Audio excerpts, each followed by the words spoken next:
ఈ రోజు విజయవాడలో కన్వెన్షన్ హాల్లో ఎన్డీఏ కూటమి శాసనసభాపక్ష సమావేశం జరిగింది. ఈ సమావేశంలో పవన్ కళ్యాణ్ గారు శ్రీ నారా చంద్రబాబు నాయుడు గారి పేరును శాసనసభాపక్ష నేతగా ప్రతిపాదించడం జరిగింది. ఈ ప్రతిపాదనకు పురంధేశ్వరి మరియు అచ్చెన్నాయుడు బలపరిచినారు. ఈ సమావేశంలో చంద్రబాబు నాయుడు గారు మాట్లాడుతూ శాసనసభాపక్ష నేతగా తనని ప్రతిపాదించినందుకు ధన్యవాదాలు తెలిపినారు. సమావేశ అనంతరం చంద్రబాబుని చూసేందుకు అభిమానులు భారీగా తరలివచ్చారు.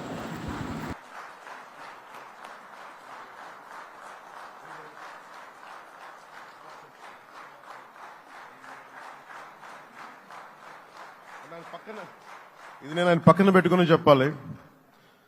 ఆయన నలిగిపోయారు. జైల్లో చూశాను ఆయన. పాపం భువనేశ్వర్ గారి బాధను చూశాను. నేను అనుకున్నాను, అమ్మ మీరు కన్నీళ్ళు పెట్టుకోండి, మంచి రోజులు వస్తాయని చెప్పిన మంచి రోజులు వచ్చినాయి.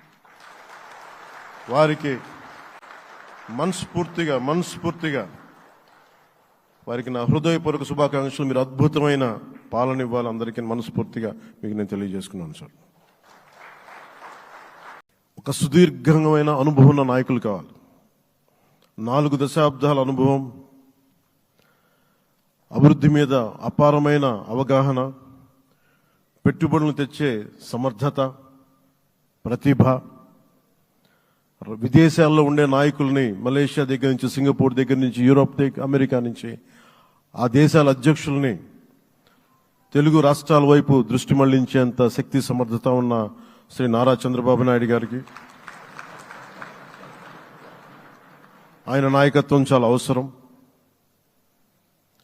ఆయన అనుభవం చాలా అవసరం. అలాంటి అపారమైన అనుభవం ఉన్న వ్యక్తిని, అనుభవం ఒకటే కాదు, ధైర్యశాలి. ఈ రోజుకి నాకు ఒకటే గుర్తుంటుంది.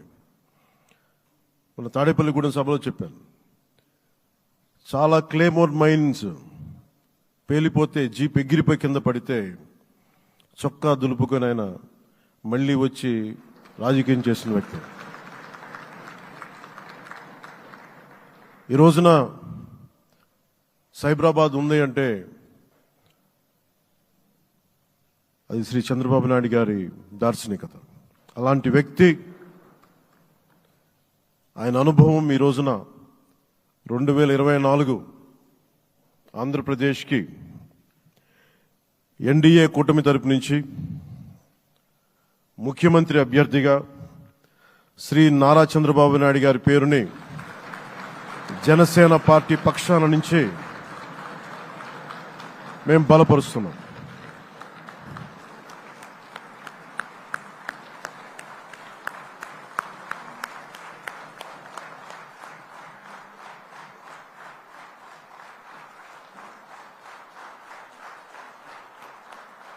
సోదరులు పవన్ కళ్యాణ్ గారు మరి ప్రతిపాదించారు. చంద్రబాబు నాయుడు గారిని మన నాయకుడిగా ఎన్నుకోవటం, నేను దాన్ని సమర్థిస్తున్నాను అని చెప్పి తెలియజేస్తూ, మీ అందరికీ ధన్యవాదాలు తెలియజేస్తూ, చంద్రబాబు నాయుడు గారికి మరి ఒక్కసారి నేను శుభాకాంక్షలు తెలియజేస్తున్నాను. నమస్కారం. జై.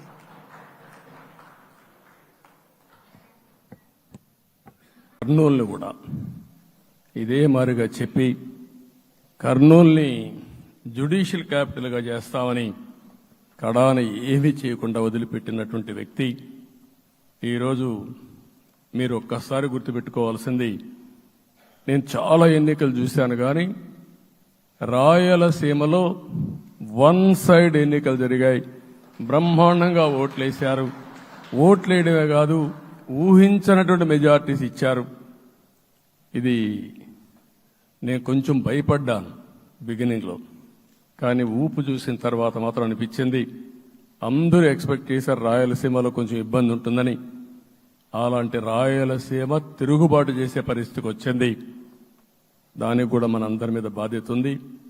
కర్నూలుని అన్ని విధాలా అభివృద్ధి చేసే బాధ్యత Telugu Desam party, Janasena, BJP, NDA కూటమి తీసుకుంటామని కూడా హామీ ఇస్తున్నాను.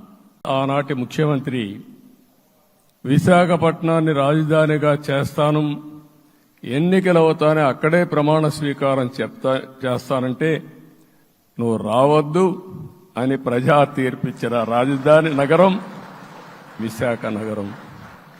అంటే ఎలాంటి టెంప్టేషన్ కూడా లొంగలేదు వాళ్ళు. ఇది ఒక అనుభూతి. విశాఖపట్నాన్ని మర్చిపోయే సమస్య లేదు. తగిన గుర్తింపు ఇస్తాం, అభివృద్ధి చేస్తాం. మీరు గమనండి. నేను వెయ్యిన పనులు కష్టపడ్డాను సార్. నీ పేరమ్మా? సిబిఎం సార్, నా ప్రాణం సార్. నీ పేరమ్మా? Sir Nandini sir, Madanapalle sir. Thank you మనది. థ్యాంక్ యూ మనది. ప్లీజ్ ఒక్కసారి కాల్ పట్టుకుంటాను సార్. పరల నా పద్ధతి ప్రాణం సార్. కాళ్ళు అర్జుడు థ్యాంక్ యూ. సార్, వదలకపోరు సార్, తీవ్ర. నువ్వు హాస్పిటల్లో కొంచెం చూసుకో మెడికల్